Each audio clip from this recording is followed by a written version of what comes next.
Bila shaka makocha tumewasikia vema ngoma ipo Meja Jenerali Samuyo,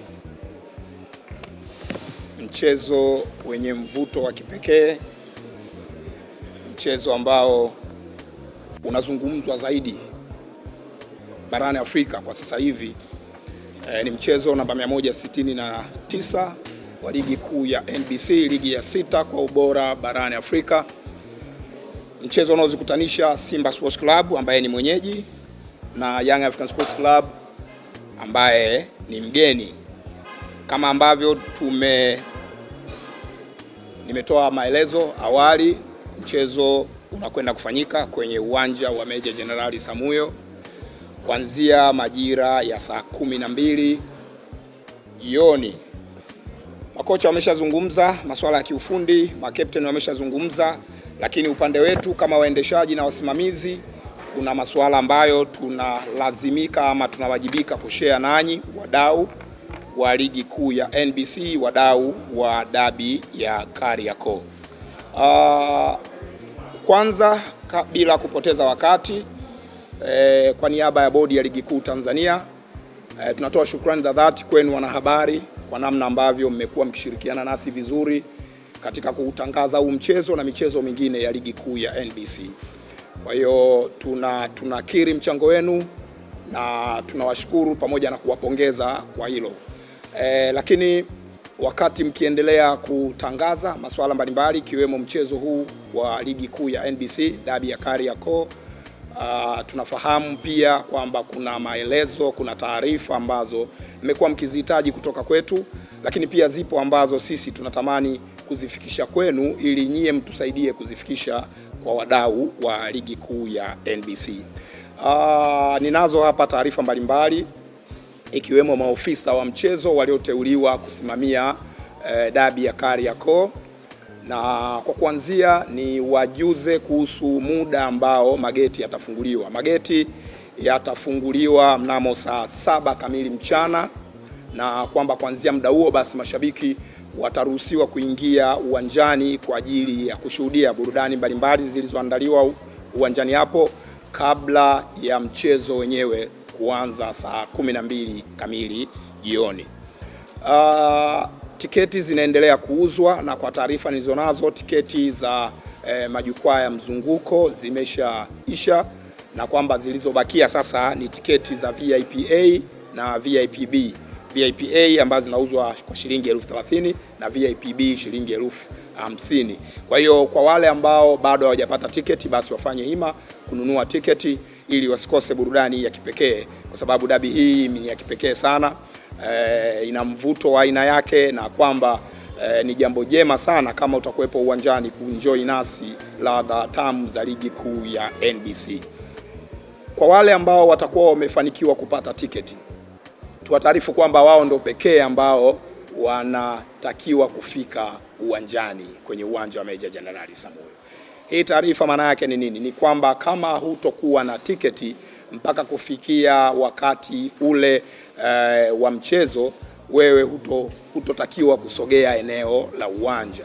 Uwanjani ni kwa wale tu ambao watakuwa wamenunua tiketi. Kwa nini nasema hivyo? Ni kwa sababu kutakuwa na mageti ya ukaguzi mita kadhaa kutoka uwanjani, ambapo hakuna mtu yeyote ataruhusiwa kupita isipokuwa wale ambao watakuwa wana tiketi walizonunua, ama wana tiketi za mialiko, ama wana vitambulisho maalumu vya kwenda kufanya kazi kwa maana ya accreditation, wakiwemo wanahabari na watu wa huduma wengine. Kwa hiyo kama huna tiketi, hakikisha unanunua tiketi ili uanze safari ya kuelekea Meja Jenerali Samuyo. Hakutokuwa na nafasi kwa yeyote asiye na tiketi kusogea karibu na uwanja, na hivyo si vema kwenda kabisa eneo hilo, kwa sababu kuna ulinzi wa kutosha, kuna usalama wa kutosha, na moja kati ya maeneo ambayo yamesisitizwa ni kwamba hakutotakiwa kuwepo na watu ambao hawajaja uwanjani kutazama mpira.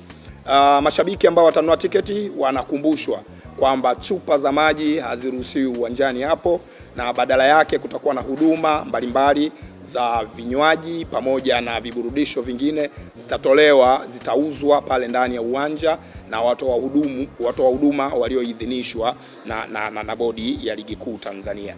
Kwa hiyo hakuna haja ya kubeba chupa kubwa ya maji, kwa sababu utakapofika kwenye geti la ukaguzi utaambiwa uiache hapo, na jambo hilo nadhani halitokuwa na afya. Ni vema ukawa na akiba yako mfukoni kwa ajili ya kwenda kununua maji pale uwanjani, ambayo yatakuwa kwenye glasi maalum ambazo zinaruhusiwa kwa mujibu wa sheria zile na kanuni za usalama viwanjani. Kwa wale ambao watakosa kabisa tiketi, kwa maana itakapofikia wakati tiketi zimeuzwa zote na wewe uko katika wale ambao wanahitaji kufika uwanjani, basi hiyo itakuwa ni bahati mbaya kwako, lakini nikueleze tu, nikutoe hofu kwamba wapo wakali wa hizo kazi. Tunao Azam TV watakuwa live na utaweza kushuhudia mchezo huo kupitia Azam TV, lakini pia tunao TBC ambao pia watakuwa live kwa upande wa redio. Kwa hiyo ukikosa kabisa ticket, basi unaweza kushuhudia burudani hiyo kupitia Azam TV na kusikiliza redioni kupitia TBC. Nadhani nimeongea mambo mengi, lakini kinachosubiriwa zaidi ama ambacho watu wengi wanatamani kukisikia ni kuhusiana na maofisa wa mchezo. Tayari bodi ya ligi kuu Tanzania imepokea majina ya maofisa wote wa mchezo huo namba 169, wakiwemo waamuzi, match commissioner na maofisa wengine. Wote ninao hapa tayari, na sasa niko tayari kuwatangazia waamuzi walioteuliwa kusimamia mchezo huo.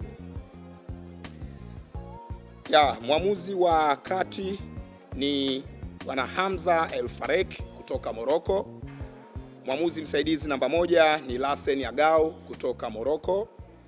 Mwamuzi msaidizi namba 2 ni Hamza Nasir kutoka Morocco, na mwamuzi wa akiba ni Mustafa Keshaf kutoka Morocco.